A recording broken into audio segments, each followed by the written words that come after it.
दरदिया रे जियारा रे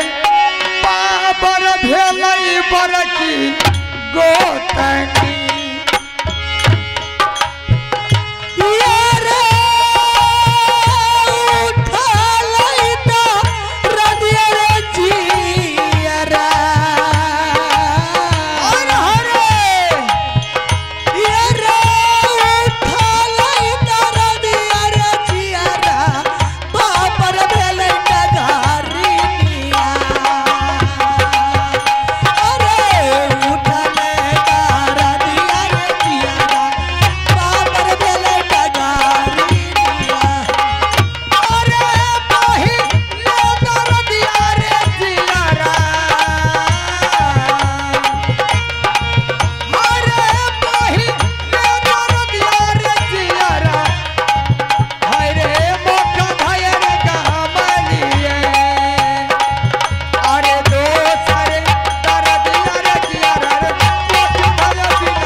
रानी जी आगे में आगे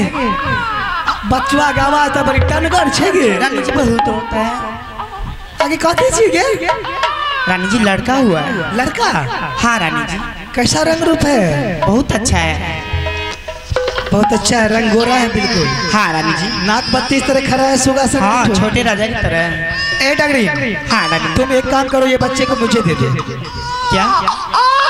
बच्चा मुझे दे दे रानी जी तुझे दान डाली से न मेरा मतलब दान वाटी कौन देगा देख बच्चा कितना कोमल है नाजुक है पूर्वा हवा बह रहा है अगर बच्चे को कुछ हो गया तो जुल्म हो जाएगा कितनी साल के बाद परमात्मा ने मेरी गोतनी को खोला खोला हाँ रानी जी ये तो बात सही है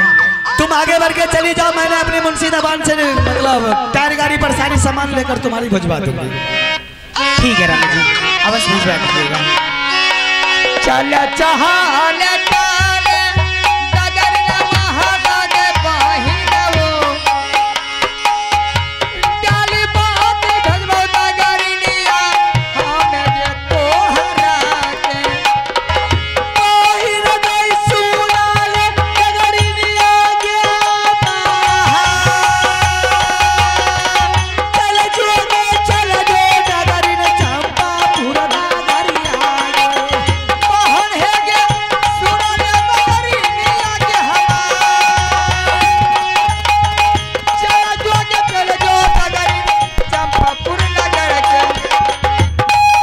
मारे सोना मारे हर जैया अब जंगल के भाग चाहिए मारे सोना मारे हर जैया अब जंगल के भाग ये सोना ना भागैना सोनमा भाग ले जाय चाहिए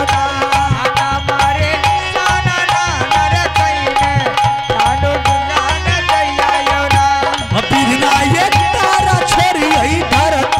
ऊपर या समान है ना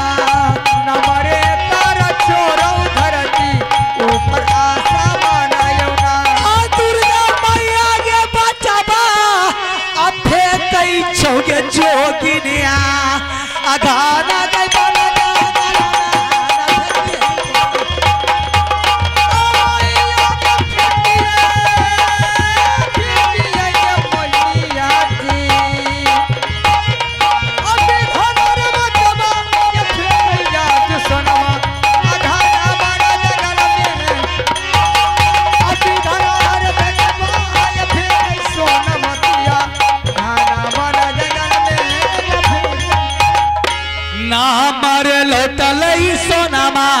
गोतनी के ना